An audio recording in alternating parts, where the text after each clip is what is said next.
नमस्कार, बहुत बहुत स्वागत है आपका और आप देख रहे हैं इंडिया डायरेक्ट न्यूज। मैं हूं आपके साथ स्वाति पारधी। तो चलिए नजर डालते हैं आज की खास खबरों पर।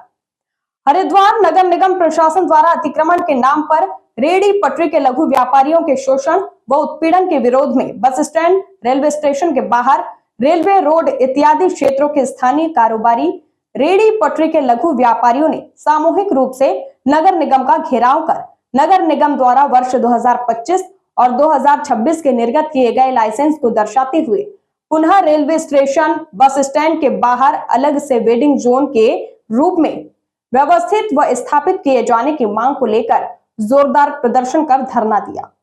और इसी अवसर पर लघु व्यापार एसोसिएशन के प्रांतीय अध्यक्ष संजय चोपड़ा ने कहा कि प्रधानमंत्री स्ट्रीट वेंडर्स आत्मनिर्भर योजना, उत्तराखंड नगरीय फेरी नीति नियमावली 2026 के नियम अनुसार वर्ष 2018 में सर्वे सूची के पंजीकृत नगर निगम के लाइसेंस धारक सभी स्ट्रीट वेंडर्स लघु व्यापारियों को बस स्टैंड, रेलवे स्टैंड के बाहर वेडिंग जोन के रूप में व्यवस्थित व स्थापित किया जाना न्याय संगत होगा।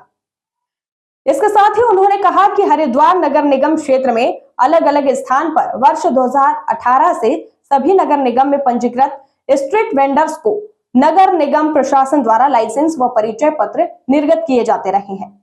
सभी क्षेत्र के लाइसेंस धारकों स्वरोजगार करने की अनुमति के साथ जिला प्रशासन, पुलिस प्रशासन को संयुक्त रूप से नगर निगम प्रशासन द्वारा पत्राचार के माध्यम से अवगत कराना चाहिए, ताकि अतिक्रमण अभियान के दौरान वैधानिक स्ट्रीट वेंडर्स का किसी प्रकार का उत्पीड़न व शोषण न हो सके।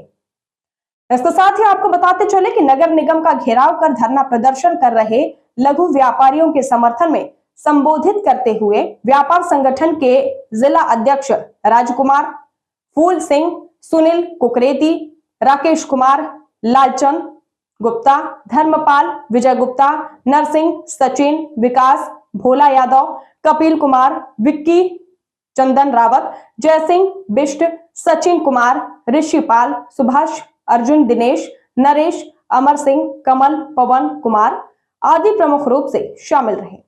देखिए खास रिपोर्ट। इसमें वेंडर्स की समस्या को लेकर चर्चा हुई है आज हमारे इसमें, और इस डिसाइड हुआ है कि कल को हम दोबारा से बैठेंगे। कल 11 बजे हमने समय रखा है बैठक के लिए। उसमें विस्तृत सभी बिंदुओं पर जो भी नियमावली है, एक्ट है, वो क्या कहता है और क्या उसमें कर सकते हैं, उस पर डिसीजन लिया जाएगा कल की बैठक में। हाँ, इसमें कुछ वेंडर्स को हमारी जानकारी में आया है कि लगभग 1200 वेंडर्स को लाइसेंस जारी हुए हैं नगर निगम की तरफ से। उनके लाइसेंस में वो लिखा हुआ है कि उन्हें किस एरिया में वेंडिंग करनी है, और इनका ये कहना है कि अभी इनको स्थायी एक प्लेस दे दिया जाए, क्योंकि वेंडिंग की जो नियमावली है उसमें है कि चलायमान वेंडर्स भी होते हैं। तो अभी वो स्थायी की बात भी कर रहे हैं, तो उस पर हम कल चर्चा करेंगे। बना दिया जा सकता है, वेंडिंग जोन बनाते हैं सब। हाँ बिल्कुल, हमारे जो है बैठक से वो डिसाइड होगा, जगह मिलेगी उनको, और हमारी कोशिश रहेगी कि जहाँ भी जैसे हम बार बार जाते हैं अतिक्रमण हटाने, फिर वेंडर्स दोबारा आ जाते हैं, तो ऐसे जो मुख्य क्षेत्र हैं जैसे घाट वगैरह, उनको नो वेंडिंग जोन भी हम घोषित करेंगे। ये पूरे से शिव मूर्ति तक के हमारे तमाम स्ट्रीट वेंडर साथी हैं। इन्हें 2025 और 26 का लाइसेंस नगर पालिका द्वारा, नगर निगम द्वारा दिए जा चुके हैं। इन पर कारोबार करने की अनुमति है, जो देश का संविधान है और राज्य का कानून है। उस कानून के तहत इन लोगों को चलती फिरती ठेली के अस्थायी रूप से इनको लाइसेंस दिए हुए हैं, और एक तरफ जो है नगर निगम इनको लाइसेंस दे रहा है और भारत सरकार की और राज्य सरकार की जो योजना है वो क्रियान्वयन हो रही हैं। दूसरी तरफ इसको जो है नगर निगम प्रशासन द्वारा ही इनको हटाया जा रहा है इनके कारोबारी स्थान से, और जो नगर निगम के अधिकारी हैं, कर्मचारी हैं, यहाँ तक कि इनका सामान जब्त कर रखा है। और जो फेरी नीति नियमावली ये कहती है कि यदि आपने किसी को हटाना है, पहले उसको नोटिस दिया जाए।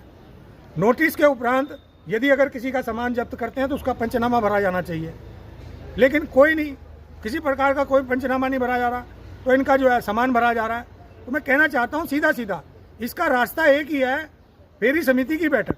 फेरी समिति की बैठक में जो प्रशासन है वो प्रस्ताव लेकर आए कि भाई इस क्षेत्र को नो वेंडिंग जोन घोषित कर दिया जाए, और जो जहाँ पर स्ट्रीट वेंडर है इसको नो वेंडिंग जोन घोषित कर दिया जाए। इनको क्या विकल्प दिया जा रहा है, इस पर विषय पर चर्चा हो जाए, ताकि ये अस्थायी रूप से अपना कारोबार कर सके, इस पर चर्चा हो जाए।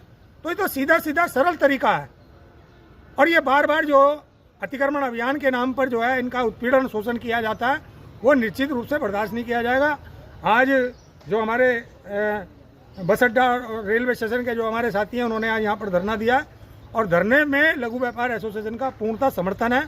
यदि आवश्यकता पड़ेगी कि किसी हड़ताल को करना है, निश्चित रूप से हड़ताल भी की जाएगी, लेकिन जो इनकी न्याय संगत मांगे हैं उस पर नगर निगम विचार करे और जिला प्रशासन को इस बारे में अवगत कराए कि हमने फलाने क्षेत्र के अंदर इतने लाइसेंस दे रखे हैं, चाहे वो रोड़ी वेल वाला का मामला हो, चाहे वो गंगा के घाटों पर काम करने वालों का मामला हो, चाहे वो वाल्मीकि चौक का मामला हो, चाहे वो अर्की पौड़ी का मामला हो, चाहे वो दूधाधारी का मामला हो, चाहे वो कंकल का मामला हो, जहाँ जहाँ भी नगर निगम द्वारा लाइसेंस निर्गत किए हैं इसकी सूचना जो है विधिवत रूप से नगर निगम प्रशासन द्वारा जिला प्रशासन को दी जानी चाहिए और उसके बाद जिला प्रशासन क्या डायरेक्शन देता है एक योजना बननी चाहिए और योजनाबद्ध तरीके से तमाम स्ट्रीट वेंडरों को समाहित किया जाना चाहिए। देखिए, आप कह रहे हैं बस अड्डा रेलवे स्टेशन की अगर आप बात कहेंगे, बस अड्डा रेलवे स्टेशन की ऐसी विडंबना है कि वहाँ पर इतना तीर्थ यात्री आता है और उस तीर्थ यात्री को सस्ता भोजन अगर उपलब्ध कराता है तो वो हमारा स्ट्रीट वेंडर कराता है। बाजार में 30 रुपये की चाय है और वहाँ पर जो है 6 रुपये की चाय है, 10 रुपये की चाय है। मैं आपको कहना चाहता हूँ 30 रुपये की थाली है और बाजार में 250 रुपये की थाली है। वही थाली जिसमें 4 रोटी 2 सब्जी चावल दाल सब कुछ यात्री को मिल जाता है। तो मैं कहना चाहता हूँ कि इनकी जीविका का सवाल है, इनकी जीविका प्रभावित हो रही है। इस पर जो है तत्काल प्रभाव से नगर निगम प्रशासन इस पर एक्शन ले। यदि एक्शन नहीं लेता तो निश्चित रूप से इनका चरणबद्ध तरीके से जो आंदोलन है इनको जो हमारा पूर्णतः समर्थन पहले भी रहा है और आगे भी रहेगा। धन्यवाद।